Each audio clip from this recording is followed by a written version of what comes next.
I wanted to cover this yesterday, but Tim Canova called in, so the schedule got a little bumped. But there was this New York Times article that's, I mean, I'm not surprised, but they are already, the media's job is not to cover the news. It's not to give power to the people. It's not to give a microphone back to the people like Status Quo is doing. It's basically to create narratives and twist public opinion to keep the status quo intact. So the New York Times headline, Democrats have two paths for 2020, daring or defensive. Can they settle on either? With Elizabeth Warren's picture. And here's the tweet for that story. Should Democrats pick a 2020 candidate who could aim for the center and pick up votes from disenfranchised Trump supporters, or veer to the left with a progressive who can electrify the grassroots? The midterms haven't made the answer any clearer. No, I think it has made the answer clearer. Unfortunately, the New York Times doesn't like the answer, so they're changing the question. Let's share this video. Let's get this out to as many people as we can. We got 169 watching on the YouTube. We got 8 strong on Facebook, which is exciting. This is the first live we're doing on Status Quo's actual Facebook page.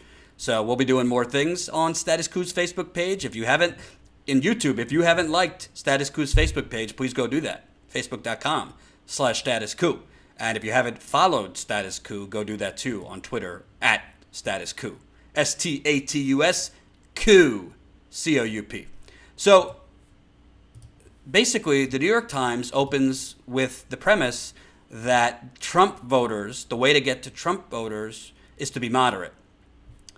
For Democrats, the victories, near wins, and stinging losses on Tuesday have intensified a debate in the party about how to retake the White House, with moderates arguing they must find a candidate who can appeal to President Trump's supporters and historically Republican suburbanites, and progressives claiming they need someone with the raw authenticity to electrify the grassroots. So right there, the New York Times shows either they're intentionally lying or they're just really bad at politics and have not taken the pulse of the United States, or the United Corporations of America, shall I say. So, first of all, the Trump voter, and I interviewed hundreds of them, maybe over 1,000 during the campaign. Yes, a lot of them voted for Trump based on, racism, racial fears, animus. A lot of them voted for Trump because he ran as a populist. Populist, capital P. He called for opening up those factories. He called for taking it to Goldman Sachs. He called for ending free and fair trade. He called for repealing NAFTA. Those aren't moderate positions. Those are faux populist. Those are populist positions that he pretended to care for. He also, during the campaign, talked about everybody needs to be covered as far as health care. So this narrative that the way to attract Trump voters is to be moderate is bullshit. The way to attack Trump voters is exactly what Bernie Sanders has done. And by the way, when I was going around while I was still at the Young Turks, I've said this before and I'll say it again. When I would go to rallies, those Trump voters, if I asked them if it's not Trump, who would you vote for? They didn't say Ted Cruz. They didn't say Ben Carson. They didn't say Carly Fiorina. They didn't say whoever else was in the circus. Bernie Sanders. Not a few, a lot. So it's just not true. It's not true. The way to attract Trump supporters is to say, hey, how's those new factories in your town? Because there aren't any. How's your big raise you got? Because you don't have one. How's that one-time bonus that you got from Trump's tax cut for the rich? Because you're not getting it again. How's all that ending wars around the country and building in America going? How's your health care? How's your universal health care that Trump promised? Your deductibles any lower? Your co-pays any lower? Your co-insurance any lower? How's saving for your kids' college? Oh, wait, your kid's college? You mean that? Oh, can't send my kid to college? No. The way to attract Trump supporters? A lot of Trump supporters voted for him despite the misogyny, the sexism, the racism, because they thought he was a populist coming in to make America manufacturing again, stronger for working people. I could tell you because I was at those rallies. Zaxalik says, "What's a college, Daddy? I don't know, son. Never heard of such a thing. Seriously." Gabrielle, my Swedish supporter. Hey, Jordan, keep up the good work. Cheers from Sweden. 100 SEK. I don't know how much that is in dollars, but I still appreciate it. I want to come to Sweden. I love Swedish fish. It's probably why I've had 2 cavities and have needed 2 root canals at $5,000 out of pocket. Love Swedish fish.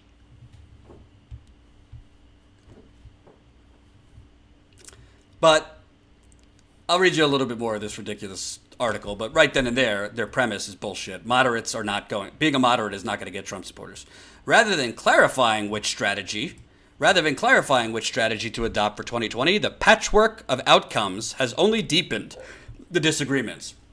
Both wings of the party are now wielding fresh evidence from the midterm results to make their case about the best path to assemble 270 electoral votes and oust Mr. Trump from office.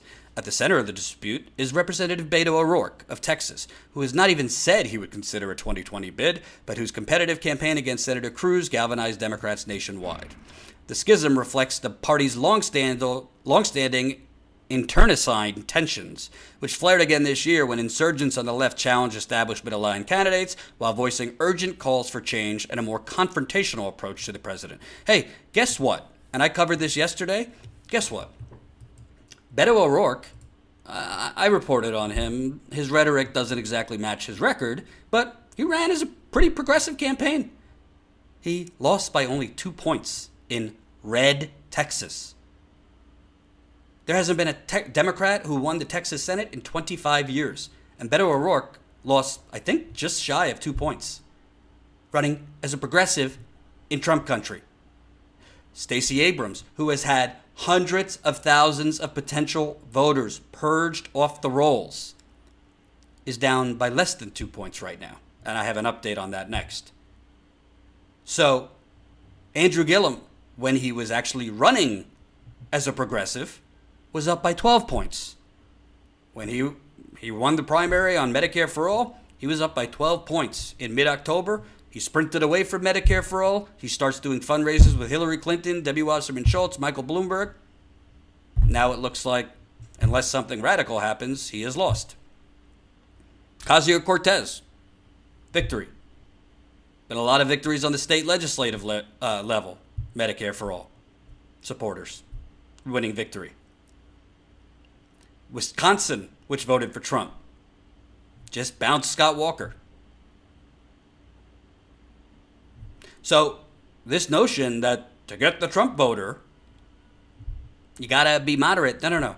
The key to the Democrats winning in 2020 or taking out Trump, you have to have a record number of young people vote. You have to have a record number of African Americans vote. You have to have a record number of Latinos vote. And you also have to pick off, I'd say, about 10 to 15% of Trump's base. And I think you do that by offering unabashed progressive policies, because that is what they thought. They thought they were getting progressivism. Of course, Trump didn't call it progressive policies, but repealing NAFTA is progressive. Bringing back jobs is progressive. Ending the wars around the world, progressive. Taking it to the banks, ending bailouts, progressive. This is all things that Trump supporters supported. Ending corporate cronyism, progressive. And now Medicare for All polling 52% among Republicans. Trump's a Republican. So I'm not listening to these idiots from the New York Times. They want you to listen to them. They want the people that have always voted for the establishment Democrats to listen to them. So we could elect, like, Kirsten Gillibrand or Cory Booker or Kamala Harris. No. No. Not happening. Progressivism, candidates that actually ran as progressives, let me tell you something. If Beto O'Rourke would have run as a milquetoast liberal, he would have lost by 10 points in Texas. And by the way, here's a good thing. John Ossoff, who ran in that special election in Georgia, ran as a centrist. He lost last year. Stacey Abrams has gotten 5 million more votes than any other centrist Democrat who's ever run for governor in Georgia. I think the number is 4.9 million more votes. She's ran fairly progressive. Not 100% progressive, but she's in Georgia, so I don't expect that.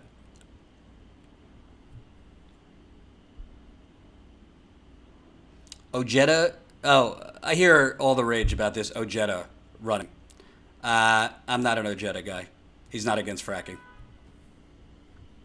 I like his talk, but we're in a climate crisis.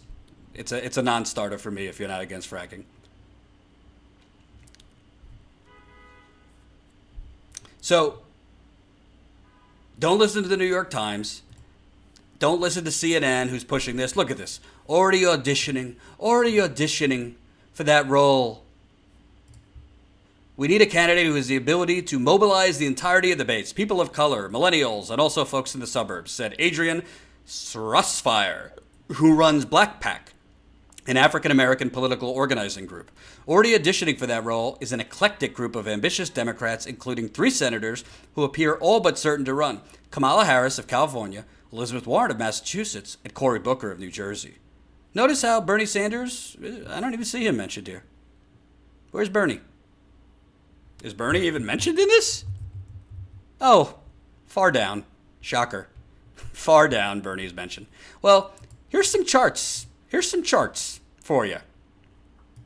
Bernie Sanders, popularity among Democratic Party, plus 77%. That's more popular than Obamacare. That's more popular than Planned Parenthood. That's more popular than Elizabeth Warren. Way more popular than Nancy Pelosi, Chuck Schumer. That's among Democrats. Among independents, which are the key voting bloc to win the general election, Bernie Sanders, 41%. 41% favorability rating among independents. Better than Trump at 5%, Warren at 3%. And they're not in this, but I would venture to think Kamala Harris, Cory Booker, Kirsten Gillibrand ain't touching 41%. And by the way, even among Republicans, Bernie Sanders, less toxic. He's less toxic than Chuck Schumer. He's less toxic than Elizabeth Warren, Obamacare, Nancy Pelosi. And I think that minus 38 among Republicans, that could shrink in a campaign. Bernie Sanders, there's also polls that show his highest popularity of his base is actually among African Americans, and he has made inroads with African Americans since the election. That is one constituency that he did fairly poor. He did strong African Americans under the age of 30, not strong above 30. But he has made inroads since that election among the African American community.